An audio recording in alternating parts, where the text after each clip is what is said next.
Hello lovies. Okay, in today's video I'll be teaching you how to cook the perfect party jollof rice. Okay, personally I love the taste, the smokiness and the aroma of our Nigeria party jollof rice. And because I don't get to have a taste of it as often as I want to, I decided to improve on my skill in this aspect. So, but before we get into the video, before we get right into the video, we will share some tips, some helpful tips, very helpful tips to get the perfect party jollof rice. Now, the number one tip is your meat stock. Yeah, you heard me right. Your meat stock. A well seasoned meat stock will give rice a well flavored jollof rice. So note that. So the second thing to note is your stew. Yeah, this part is actually very important.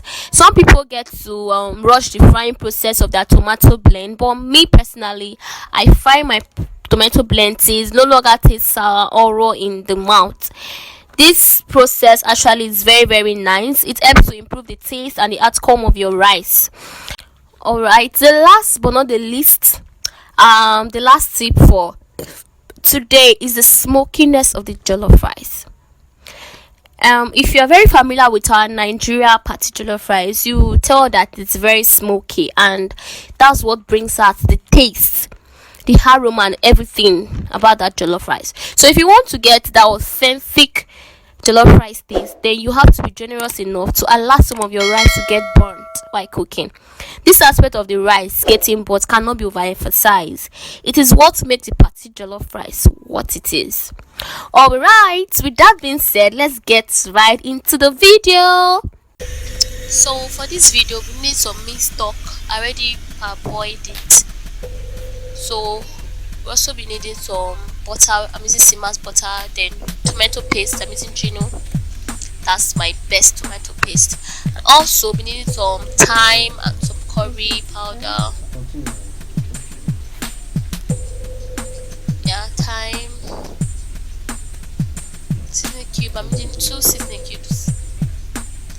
Then also salt for taste. Then some bay leaves. I'm using 2 bay leaves for this recipe, and also most importantly vegetable oil. Then for garnishing, I'm using some peppers and pop onion. Then these are washed rice, thoroughly washed rice.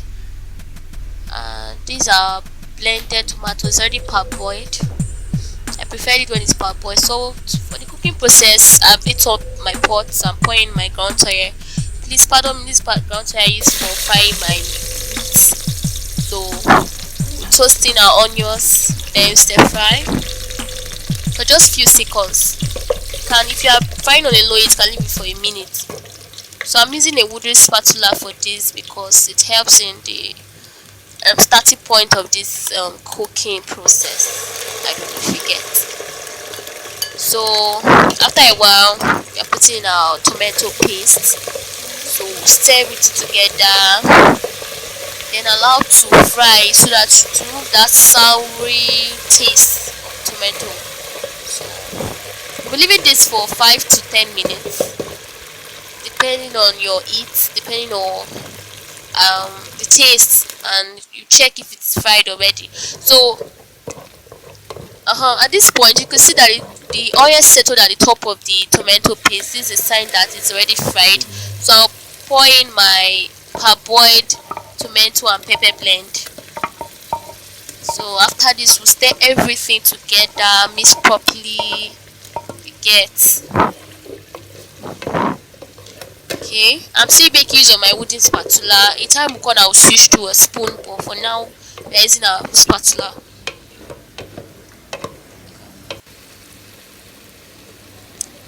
Okay, we add some salt, bay leaves. All these are to seasoning the sauce.